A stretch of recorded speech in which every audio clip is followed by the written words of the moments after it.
For any triangle ABC, prove the following. Let us begin. We'll start our proof from the left hand side. So here on the left hand side, let's write down the expression. We have cotangent of A over 2 added to cotangent of B over 2 added to cotangent of C over 2. Now here what we'll do, we'll use the half angle formula. Now we know that cotangent of A over 2, so this is given by the square root of S multiplied to S minus A divided by S minus B times S minus C. Now here S is going to be the semi-perimeter of the triangle defined by A plus B plus C whole divided by 2. And similarly, we can define cotangent of B over 2. So that's going to be given by, take the square root. Underneath the square root, we have S multiplied to S minus B divided by S minus A times S minus C.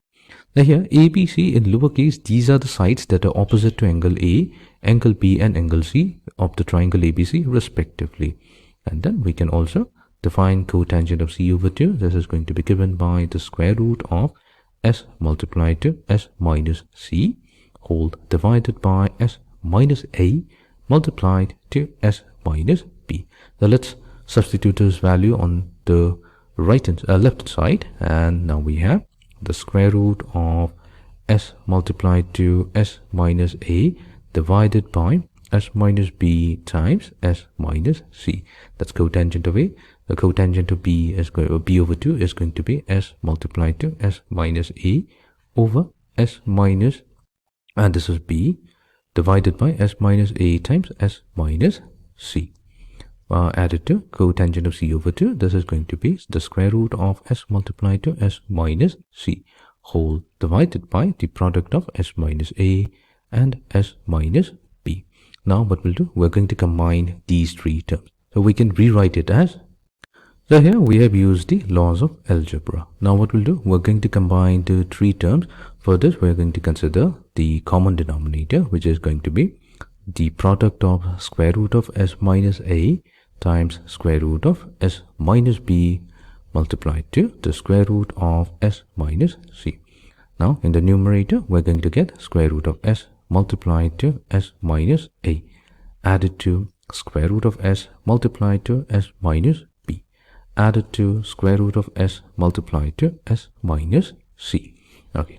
Further simplification is now going to give us, so what we'll do, we'll take square root of S divided by square root of, let's again combine the denominator as square root of S minus A times S minus B times S minus C. And in the numerator, this is going to be 3S minus, so we'll take negative as the common factor, A plus B plus C. Fine. Now this is going to be equals to, now we have, so what we'll do, we will multiply the numerator and the denominator with square root of S. Now in doing so, in the numerator we have S, this is going to be divided by square root of S multiplied to S minus A times S minus B times S minus C. Fine. So this is going to get multiplied to 3S minus, so A plus B plus C, we know that's going to be 2S. The reason behind this, it's already defined that A plus B plus C divided by 2 is going to be the semi-perimeter of the triangle, which is denoted by S.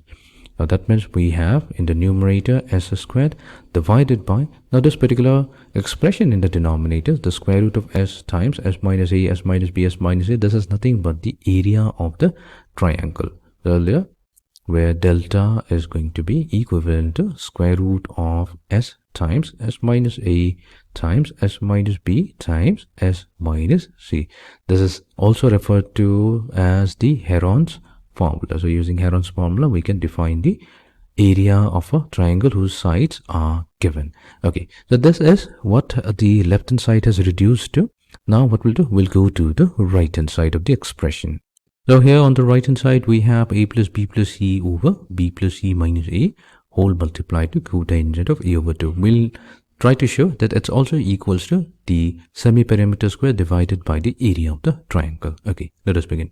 So here we have A plus B plus C divided by b plus c minus a multiplied to cotangent of a over 2. We've already defined this. This is given by the square root of s multiplied to s minus a divided by s minus b times s minus c. Fine. Now, a plus b plus c, that's going to be the semi-perimeter multiplied by 2s divided by, now where b plus c minus a.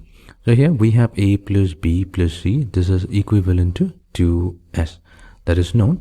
But if we do b plus c minus a, this is going to be equals to 2s minus 2a. Or in other words, we can say 2 times s minus a. Or we can replace b plus c minus a with 2 times s minus a multiplied to the square root of s times s minus a whole divided by s minus b times s minus c. Okay, now we'll do some manipulation here. So let's factor out the 2 from the numerator and the denominator. Now we have s over s minus a. Fine. Now what we'll do? We're going to multiply both numerator and the denominator with the numerator. That means we're going to multiply the numerator with s times s minus a, and we're going to do that to the denominator as well. We multiply with s times s minus a. This is now going to give us s squared multiplied to s minus a whole squared in the numerator whole divided by s multiplied to s minus a times s minus b times s minus c. This was going to be s over s minus a times. Now we know that s squared times s minus a whole squared, that's a perfect square, so we can take it out of the square root to get s times s minus a divided by, so we have the square root of s multiplied to s minus a times s minus b times s minus c. So here s minus a and s minus k, we have factored out from the numerator and the denominator. Then we have s squared in the numerator divided by, and what is this expression in the denominator? That is the area delta.